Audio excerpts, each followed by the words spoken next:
찾으셨으면 한 절씩 교도하고 마지막 절은 함께 읽겠습니다. 제가 15절 먼저 읽습니다. 천사들이 떠나 하늘로 올라가니 목자가 서로 말하되 이제 베들레헴으로 가서 주께서 우리에게 알리신 바 이 이루어진 일을 보자 하고 빨리 가서 마리아와 요셉과 그의 누인 아이를 찾아서 보고 천사가 자기들에게 이 아기에 대하여 말한 것을 전하니 듣는 자가 다 목자들이 그들에게 말하는 것들을 놀랍게 여기되 마리아는 이 모든 말을 마음에 새기어 생각하니라. 목자들은 자기들에게 이르던 바와 같이 듣고 본 그 모든 것으로 인하여 하나님께 영광을 돌리고 찬송하며 돌아가니라. 아멘. 오늘 이 시간에는 성탄과 함께 주신 사명이라는 제목으로 하나님 말씀 전하려고 합니다.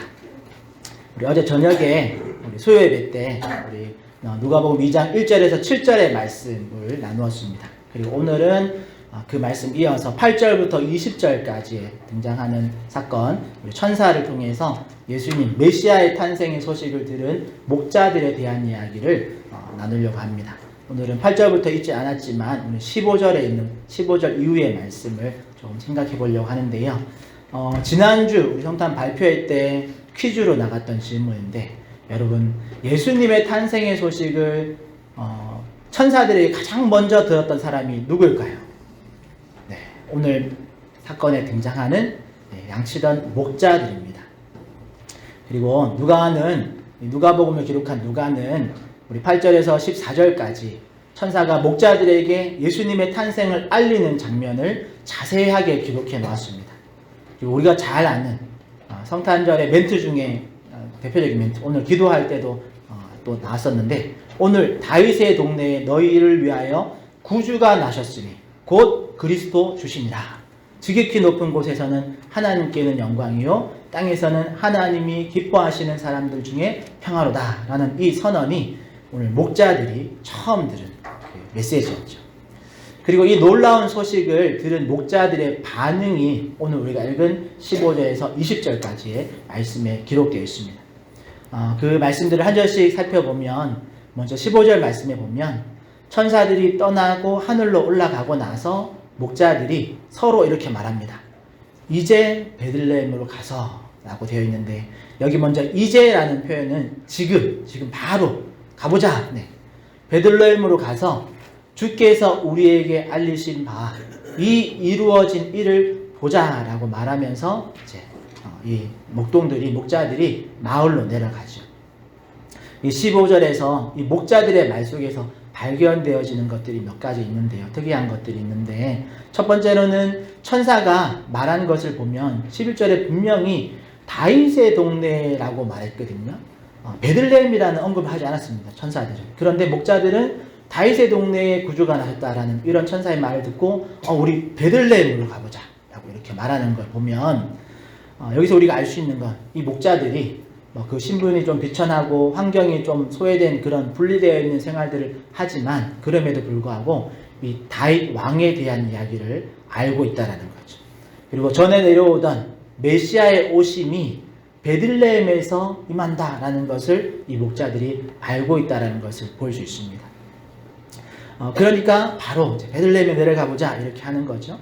그리고 주께서 우리에게 알리신 바라는 표현에서도 천사의 이 복음을 들은 이들의 반응이 주께서 우리에게 알리신 바, 이렇게 표현이 나오는 걸 볼 때 그냥 이들이 그냥 헛것을 보고 착각하거나 놀라서 막 허둥지둥 갈팡질팡, 이게 무슨 일이지, 우리가 정말 천사 본 거 맞나, 뭐 이런 식으로 서로 막 이렇게 혼란스러운 것이 아니라, 그들이 분명히 천사를 통해서 주님께서, 우리 주인이신 하나님께서 우리에게 이 말씀을 전하라고 주셨구나, 사명으로 주셨구나 라는 것을 이렇게 알아차렸다라는 것을 볼 수 있고 알 수 있고, 또한 이 이루어진 일을 보자라는 표현에서도 목자들의 반응이 분명한 믿음에서 비롯되어진 반응이다라는 것을 알 수 있습니다. 자신들이 방금 경험한 그 천사의 말과 그 내용이 분명한 사실이다라는 것을 알고 지금 반응하고 있다는 거죠. 그리고 메시아에 대한 그 예언, 구약에 예언되어진 그 메시아가 베들레헴에 올 거다라는 것을 알고 반응하고 있다는 것. 그러니까 이 목자들의 반응은 믿음으로 반응되어진 예수님의 구약의 메시지가 성취되어진다라는 것을 믿음으로 받고 있다라는 것을 우리가 확인할 수 있습니다. 그래서 막 이게 진짜인가 가짜인가 또는 이거 진짜인지 가짜인지 의심하면서 확인해 보기 위해서 베들레헴으로 내려간 것이 아니라 우리가 예전부터 할아버지 때부터 듣고 전해오던 그 메시아의 탄생의 소식이 드디어 이루어지는구나. 드디어 이루어졌구나. 이제 가서 이 놀라움의 상황을 또 우리가 확인하고 또 그것을 전하자라는 그런 마음으로 그 말씀 앞에 반응하는 것을 우리가 알 수 있습니다. 그래서 16절에 보면 그 믿음의 반응으로 이제 즉각적으로 행동에 옮겨서 빨리 가서 구유에 누인 아기를 찾게 되는 겁니다. 그런데 참고로 이 16절도 우리가 당시에 목자들의 생활을 또 그들의 환경을 우리가 좀 알면 목자들이 그냥 천사의 지금 말이 떨어지기 무섭게 마을로 우르르 내려가는 이 모습이 쉽지 않은 결정이었다는 것을 우리가 알 수 있습니다. 여러분 잘 한번 상상해 보십시오. 요즘은 좀 다르지만 당시의 목자들은 양떼를 먹이기 위해서 마을에서 상당히 떨어진 거리에서 생활했었습니다. 우리나라식으로 하면 그냥 가까운 동네에 이런 축사나 이런 것들을 허락하지도 않고 좋아하지 않잖아요. 냄새나고 불편하니까.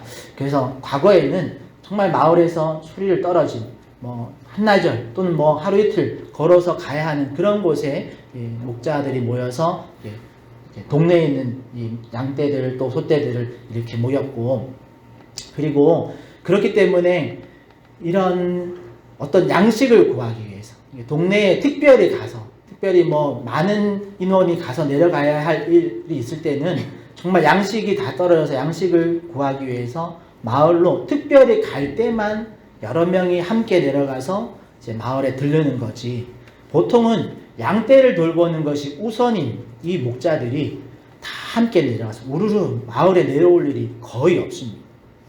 그리고 또 하나 우리가 생각해 볼 수 있는 건 대부분의 당시의 목자들은 이 소외되어진 우리가 이새의 아들 다윗의 이야기들을 볼 때에도 그렇지만 다윗도 그 당시에는 조금 형제들 중에 아들들 중에 자녀들 중에 조금 못한 사람을 이렇게 양치기로 보내거든요.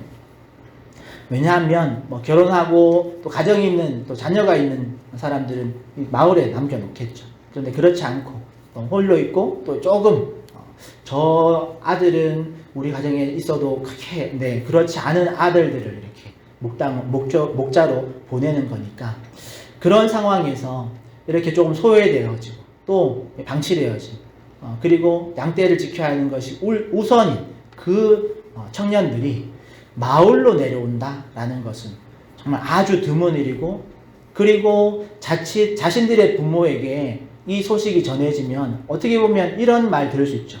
너 양떼 어떻게 하고 이 밤에 내려왔느냐, 이런 추궁을 당할 수도 있는 그런 상황이었다라는 것. 그런데 이들이 그것들을 다 감수하고 그 밤에 이 베들레헴에 내려왔다는 거죠. 또 하나 상상할 수 있는 건 지금 이 젊은 총각들이 찾고 있는 게 뭔가를 우리가 생각해 보면 조금 의아한 상황이 벌어집니다. 이들이 베들레헴에 내려서 찾고 있는 게 뭐냐면 구유에 누인 아기를 찾는다라는 거죠. 여러분 한번 상상해 보십시오. 결혼도 안 한 청년들이 우르르 와서 묻는 게 뭐냐면, 집집마다 두드리면 묻는 게 뭐냐면, 이곳 마국간에 혹시 구유에 누인 아기를 본 사람이 있습니까? 라고 찾는다라는 거죠. 이걸 요즘으로 현실판으로 얘기하면 청년들이 내려와서 밤에 문 두드리면서 누굴 찾냐면 혹시 여기에 출산한 그 임산부가 있습니까? 산모가 있습니까? 라고 이렇게 총각들이 묻고 다닌다라는 거죠. 또 한편으로는 이 목자들에게는 구유에 누인 아이를 찾는다라는 것이 어떻게 보면 어려운 일이 아니었을지도 모르겠습니다. 왜냐하면 당시의 목자들은 마을 구석구석에 마구간이 어디 있는지 다 알고 있었을 테니까요. 어느 곳에 몇 개의 마구간이 있다는 거 다 알고 있었을 테니까 어떤 면에서는 구유에 누인 아이를 찾는다는 거, 어떻게 보면 목자들에게는 수월한 일이 있을 수도 있습니다.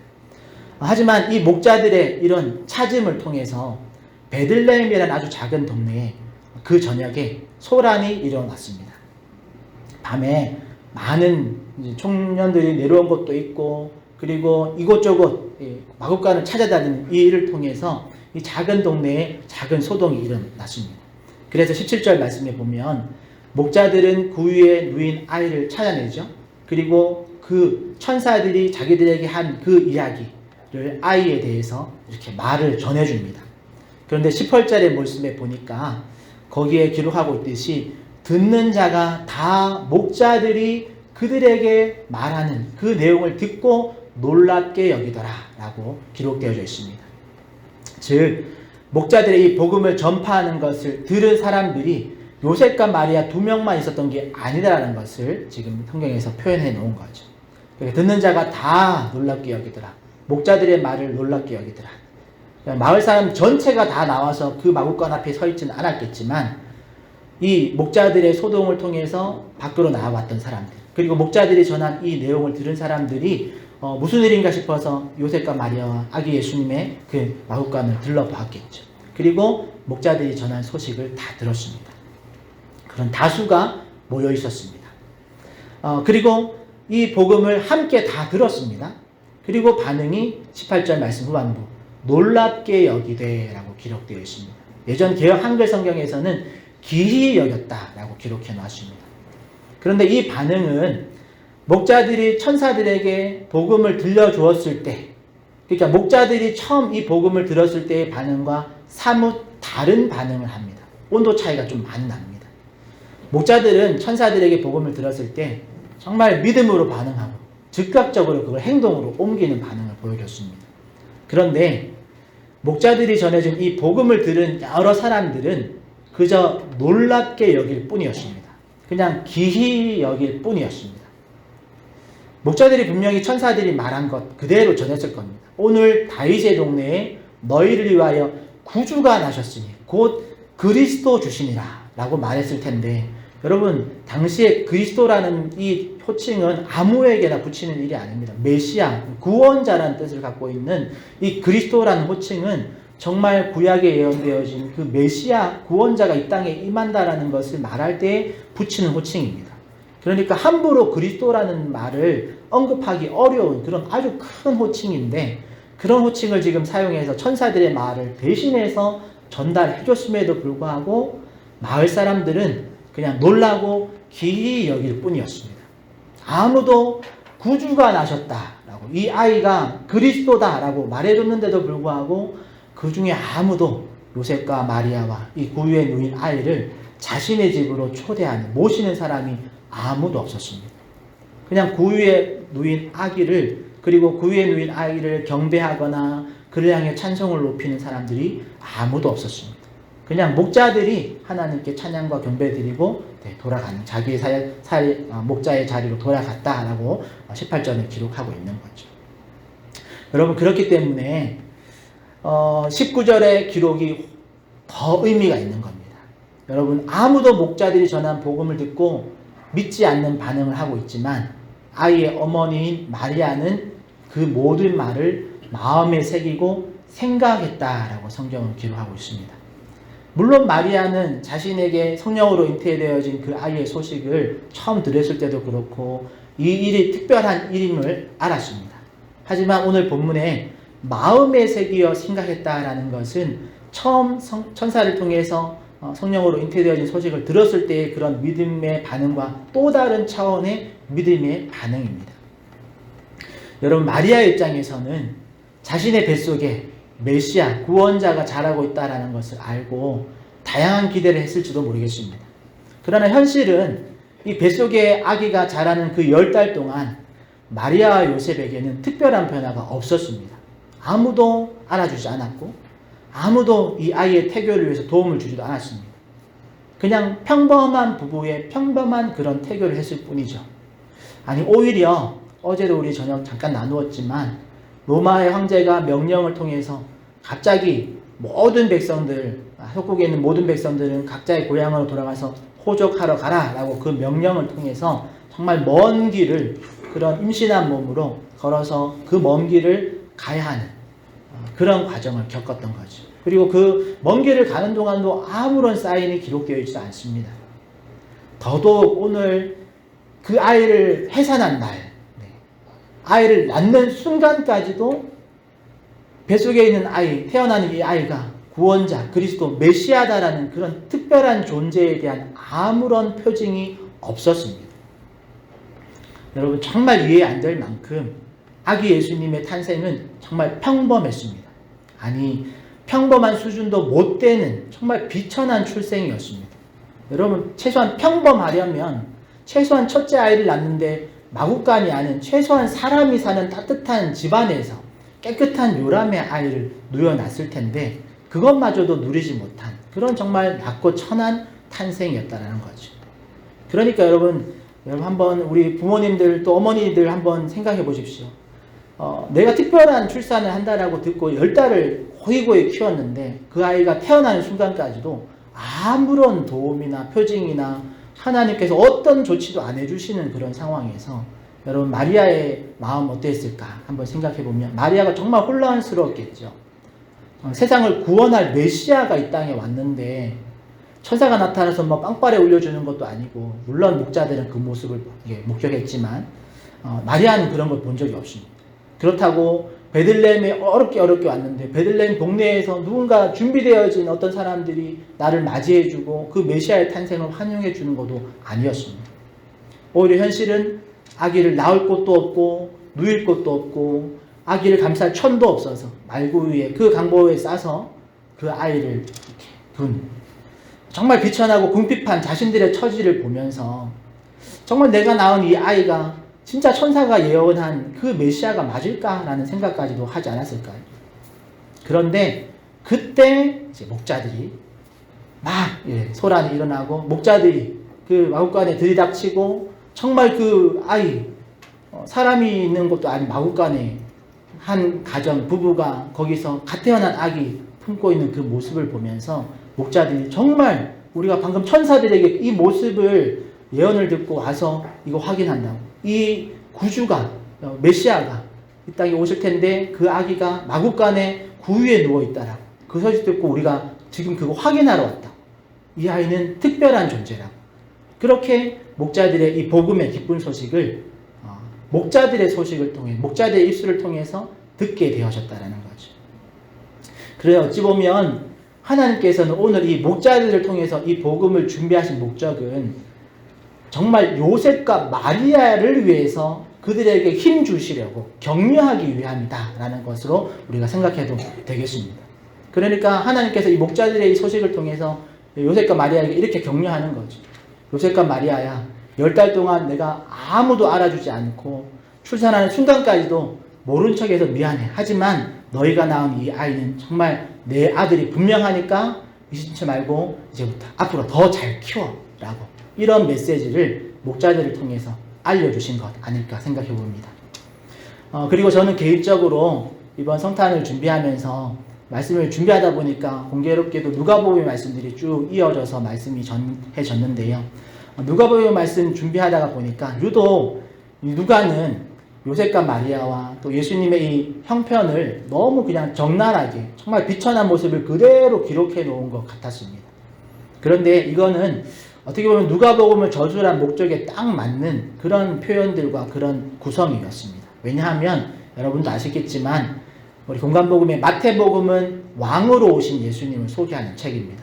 그래서 거기 마태복음에 보면 우리가 잘 아는 동방박사들이 와서 왕에게 바치는 그런 향유와 모약과 황금을 이렇게 왕에게 바치는 그런 왕대심을 소개하는 그런 책입니다. 그래서 그 동방박사 이야기가 마태복음에만 나옵니다.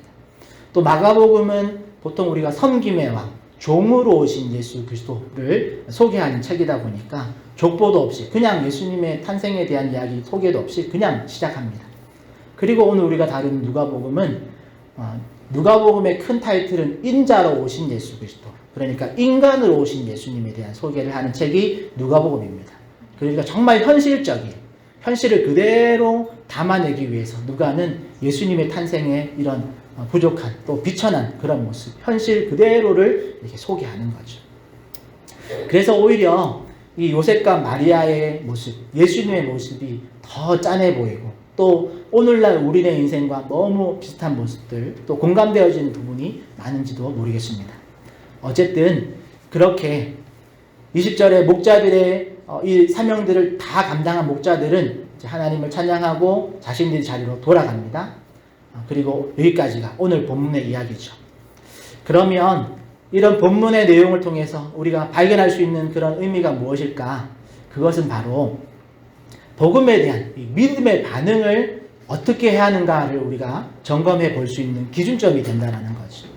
여러분, 우리는 복음, 즉 예수님께서 우리의 죄를 위해서 이 땅에 오시고 또 그런 기쁜 소식을 들었을 때 어떤 반응을 보이는가 우리 스스로 한번 점검해 보는 시간이 되시기를 바랍니다. 나도 그거 다 안다고. 예수님이 우리 죄를 위해서 이 땅에 오셨지. 근데 그게 뭐 어쩌다고. 네. 그게 나랑 무슨 상관이야? 여러분, 이렇게 흘려버리지는 않으시나요? 또 교회 다닌 지 오래됐으니까 크리스마스 이야기는 정말 매년 귀에 딱지가 않도록 들어서 이제는 뭐 크리스마스 하면 선물에만 관심이 가지 예수님의 탄생은 그냥 아는 얘기야. 다 아는 얘기. 그래서 우리 삶에 아무런 반응이 나타나지 않는 그런 모습을 우리가 가지고 있진 않은가?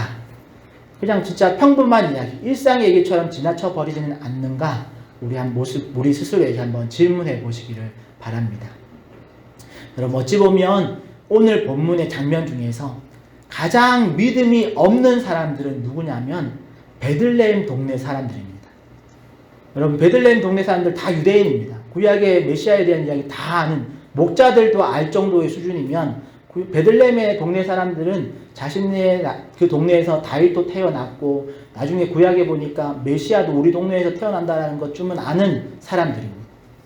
그런데 그 베들레헴 사람들이 목자들이 메시아의 탄생, 구주의 탄생을 전달했음에도 불구하고 그 현장을 목격했음에도 불구하고 그냥 이들이 이렇게 반응하는 거죠. 와, 목자들이 웬일로 이 밤에 다 왔지? 네.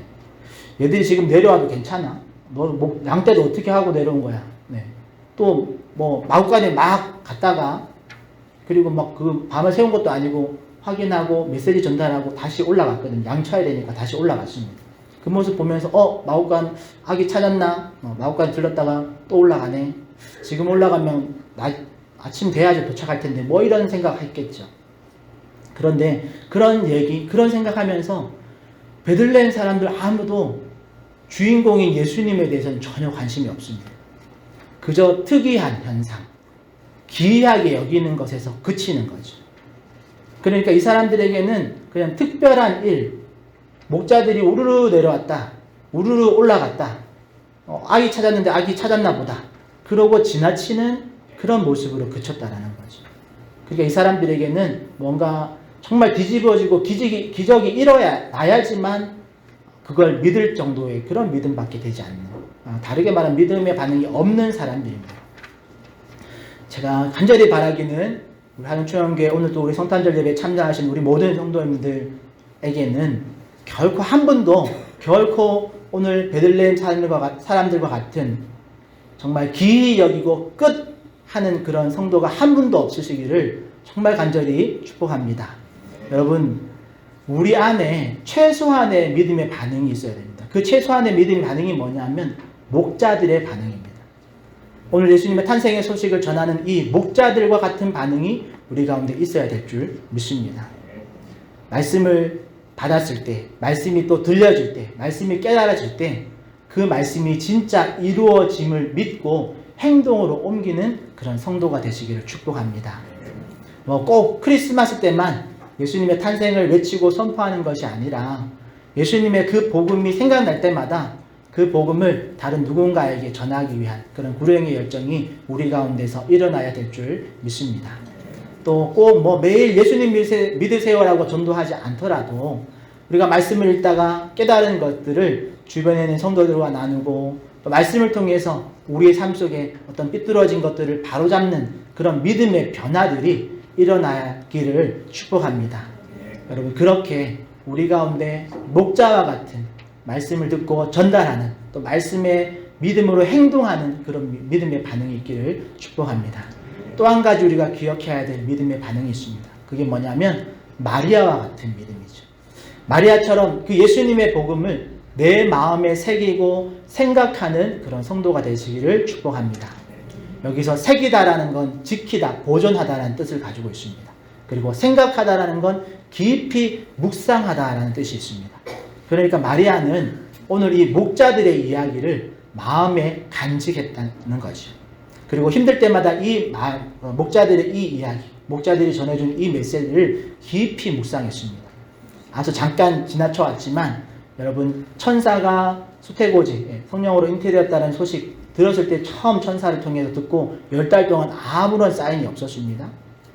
그리고 애기 놓고 나서 목자들이 전해준 사인, 천사들의 메시지, 하나님의 메시지를 받았습니다. 10달 사이 아무것도 없던 그 과정 동안 마리아가 혼란스럽고 힘들었겠지만 여러분, 그 마리아는 오늘 이 목자들이 전해준 이 메시지를 마음에 깊이 새기고 또 깊이 그 말씀, 그 메시지를 묵상합니다. 그렇게 이 마리아와 같은 말씀을 새기고 묵상하는 그런 일들이 우리 안에 넘치기를 축복합니다. 그리고 그렇게 복음을 내 마음에 깊이 새기고 생각하면서 앞으로 나아가면 하나님께서 반드시 우리가 그 사명을 감당할 수 있는 힘과 능력을 공급해 주실 줄 믿습니다. 하나님은 결코 사명을 주시고 그 사명을 감당하는 사명자를 모른 척하지 않으십니다. 하나님은 우리의 믿음의 상태를 완벽히 알고 계십니다. 그러니까 하나님은 그 우리의 믿음의 상태를 확인할 필요가 없으십니다. 하지만 우리 주변에 있는 사람들은 우리의 믿음을 알지 못하기 때문에 때때로 하나님께서 우리의 믿음을 주변 사람들에게 보여주기 위해서 또 우리의 이 믿음의 성숙도, 우리의 자람을 우리 스스로에게 확인시켜 주기 위해서 일정 기간, 어떤 고난과 어떤 시험의 기간들을 통과하게 하시는 경우들이 있습니다. 여러분, 결코 하나님께서 사명을 맡기시고 그걸 잊어버리시는 분이 아니다라는 거, 그리고 그 사명의 모든 과정에 필요한 도움과 공급을 완벽하게 하나님이 세팅해 놓으시고 우리가 그 구간을 잘 지나도록 하나님이 응원하고 계신다라는 것, 여러분 기억하시는 저와 여러분 되시기를 바랍니다. 그래서 혹이라도 여러분 어떻게 보면 마리아 이야기, 오늘 성탄절이니까 마리아 이야기 했으니까 마리아처럼 시작점 그리고 10달 동안 아무런 소식이 없더라도, 그러니까 우리가 어떤 하나님의 메시지를 받고 또 하나님의 말씀을 깨닫고 어떤 수고를 할 때에도 그 과정 중에 아무도 우리에 대해서 알아주지 않고 우리의 사역에 대해서, 사명에 대해서 누구도 응원하지 않더라도 우리가 오늘 마리아와 같이 또 중간 과정에서 오늘 이 목자들 통해서 격려하신 그 말씀을 우리 마음에 깊이 새기고 힘들 때마다 그 말씀을 묵상하면서 그 사명을 끝까지 달려가는 그런 저와 여러분들 되시기를 축복합니다. 그러게 오늘 이 성탄의 아침에 예수 그리스도라는 이 선물과 함께 우리에게 주신 이 복음의 전파의 사명을 잘 감당하는 그런 저와 여러분들 다 되시기를 축복합니다.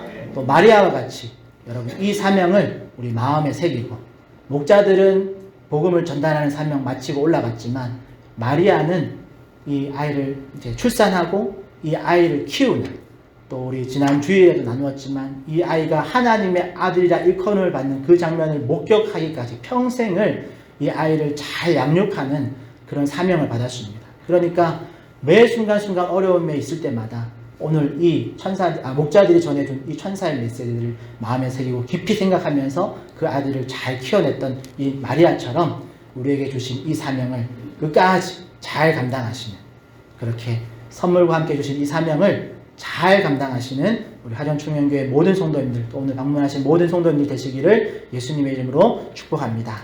기도하겠습니다. 하나님 감사합니다. 주님께서 베풀어 주신 놀라운 예수님의 탄생의 복, 또 하나님께서 우리 가운데 오신 그 놀라운 선물 우리가 잘 갖게 하시고, 하나님 그 복을 우리가 또 다른 누군가에게 전달할 수 있는 우리 한 사람 한 사람 다 되게 하여 주시옵소서. 그 복음의 사명을 또 우리가 잘 감당하는 우리를 다 되게 하여 주시옵소서. 또 아버지 하나님, 또 이 복음의 사명을 감당하는 과정 속에 여러 가지 어려움들과 또 힘든 시간들을 거칠 때도 있지만 그 속에서도 우리가 마리아와 같이 하나님이 약속하신 그 약속, 그 말씀을 우리 마음에 새기고 또 깊이 묵상하면서 그 어려움의 시기들을 든든히 통과해낼 수 있는 우리 한 사람 한 사람 다 되게 하여 주시옵소서. 선물로 함께 주신 사명 감당하는 우리 모든 성도들 되게 하여 주실 것을 믿고 감사하며 예수님의 이름으로 기도합니다. 아멘. 우리 찬양 122장 함께 찬양드리겠습니다.